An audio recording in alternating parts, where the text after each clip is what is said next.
Okay, as I promised in part 2, I'm going to devote a whole video to downloading. And downloading may not be the perfect word to describe what I'm going to talk about, but downloading is the term everybody uses, so I'm going to hopefully in this video, and I'm hoping I do this, remove any confusion you might have, okay?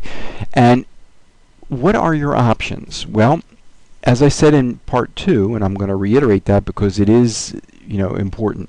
If you are able to read these titles, these ebooks, on your desktop or on your laptop, by all means, read in your browser is the way to go, because you don't need to add any software, you don't need to do anything special, you just click the button and you're in, okay? And I showed you all the ways that you can read the book in part 2, so we're not going to go there, but this is the simplest, easiest, best way to deal with these ebooks, okay? I think you're not going to run into many problems at all. You're not going to need tech support. It's going to be pretty straightforward. However, I know there's going to be some of you that say, yeah, but I got this tablet or I got this e-reader, whatever, and I want to move the book over to my e-reader, tablet, whatever, and I want to read it on that, okay? Well, you can do that, okay? But you have a choice. There's two methods, okay? One's more difficult than the other. But the one that's most difficult, it sits right up here with this gray button, and so it's so obvious you're going to do it. And I want to caution you. This is a process that where it says download that isn't quite as simple or as straightforward as you might imagine. If you click the download button, it doesn't download the ebook. What it does is it downloads a little file that is a pointer to the full text of the ebook.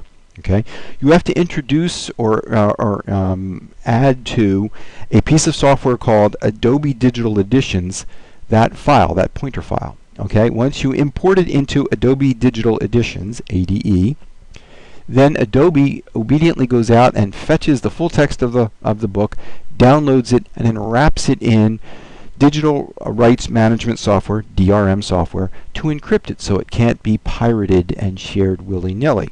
Okay. Once you have created that encrypted, DRM'd version of the book, then you can upload it to your device. Okay? And be aware of this. Once you download a title by that method, by clicking on that button, you won't see the return title button here. You'll have to return it through Adobe Digital Editions. Okay? So you realize that if you mess up this process and you can't use Adobe Digital Editions, you're going to have this title out that you can't return. You have to wait 7 days for it to go back. So it's a multi-step process. There's a lot of moving parts there.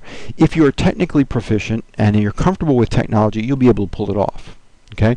If you're not a techie, right, or some of this makes you feel uncomfortable, I would seriously recommend that you don't go this route. There's a lot of places where it could get screwed up, and I don't want you to feel like you'll be hanging out there. Okay, so if you're technically minded, you may want to go this route. If not, there's a better way, and the better way is to install the OverDrive software on your digital device. If you have an Android phone or tablet, if you have an iPhone or an iPad, if you have a Kindle Fire, there are apps. Okay, so for example, here is the OverDrive app on Google Play, on iTunes, and on the Amazon store. Okay, install the appropriate software on your appropriate device, and then you'll be able to find the Jenkins library, Jenkins Law Library, and then you'll be able to manage your bookshelf that way. That's the preferred way. It's still a few steps,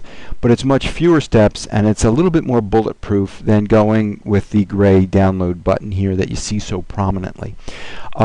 They don't have any links to the OverDrive software that I could find on this page.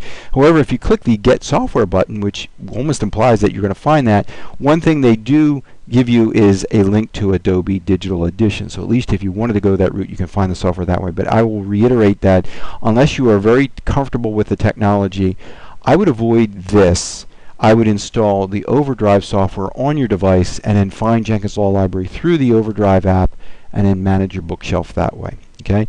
If you have any questions about what I just said, if you need clarification, if you need a little bit more information, by all means feel free to call, email, or chat with a Jenkins reference librarian who will set you straight. But this is an exciting product. We're really excited about having LexisNexis Digital Library as one of our member databases available to our members 24/7 from their desktops at home or in the office.